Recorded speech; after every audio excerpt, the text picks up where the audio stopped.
আলাইকুম বন্ধুরা, চর্চা পর্যায়ের তৃতীয় অংশ নিয়ে চলে আসলাম। আমার সাথেই থাকবেন, লাইক শেয়ার কমেন্ট করবেন। তার রচিত চর্চায় 38 নং পদে খেয়া নৌকার এপার ওপার যাওয়ার বর্ণনা রয়েছে।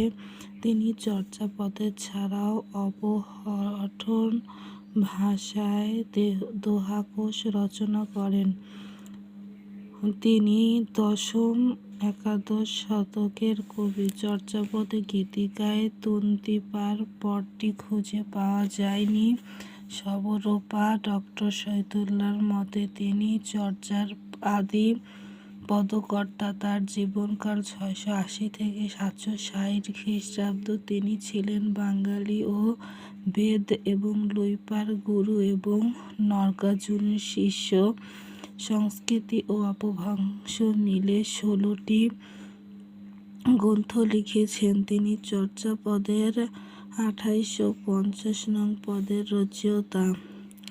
তাকে চর্যার শ্রেষ্ঠ কবি মনে করা হয়। 28 নং পদের প্রথম দুটি লাইন উঁচা উঁচা পাবত দহি বসি সবরি বালি মুরঙ্গি পিচ্ছু পরহীন সবরি গিবত গঞ্জরি মালি। আর্য দেবপা, তার আসল নাম আজদেব। খ্রিস্টীয় 8ম শতকের প্রথমার্ধে কবি তিনি।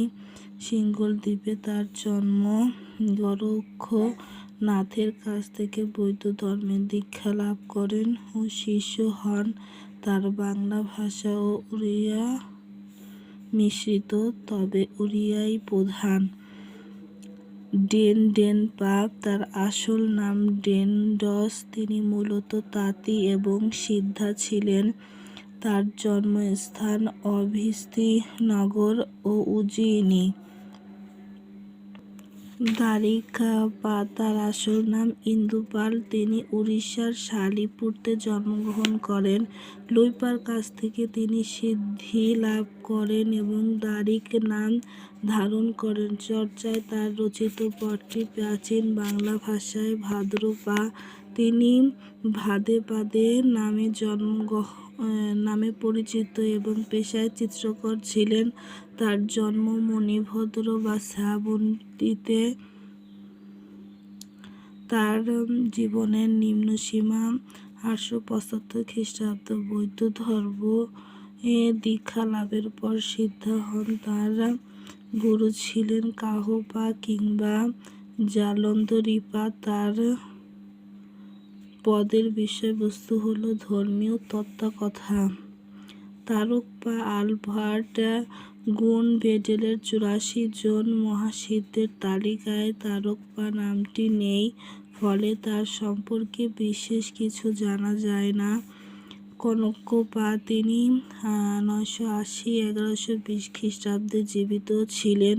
তিনি বিশ্বনগরের রাজা ছিলেন। তিনি কলম্বলম্বরের কাছ থেকে বৌদ্ধ ধর্মের দীক্ষা লাভ করে শিষ্য হন। অন্য মতে তিনি কলম্বরের বংশধর বা দ্বারিকপার শিষ্য। তার রচিত পদটি ভাষা বাংলা এবং অপভ্রংশে মিশ্রিত।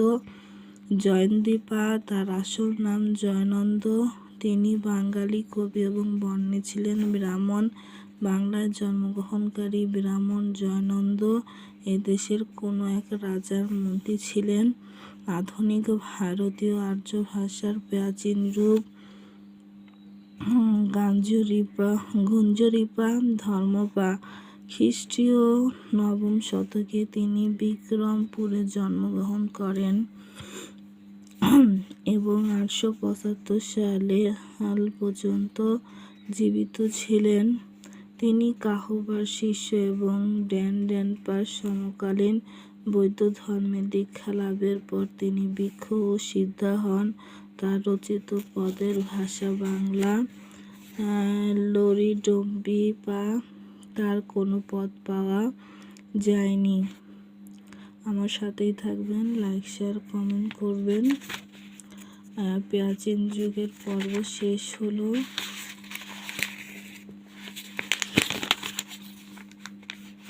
তারপরে মধ্যযুগ নিয়ে আমরা চলে আসব। অবশ্যই আমার চ্যানেলটা সাবস্ক্রাইব করে রাখবেন, ভিডিওগুলো দেখবেন এবং প্রত্যেকটা পরীক্ষা দিবেন।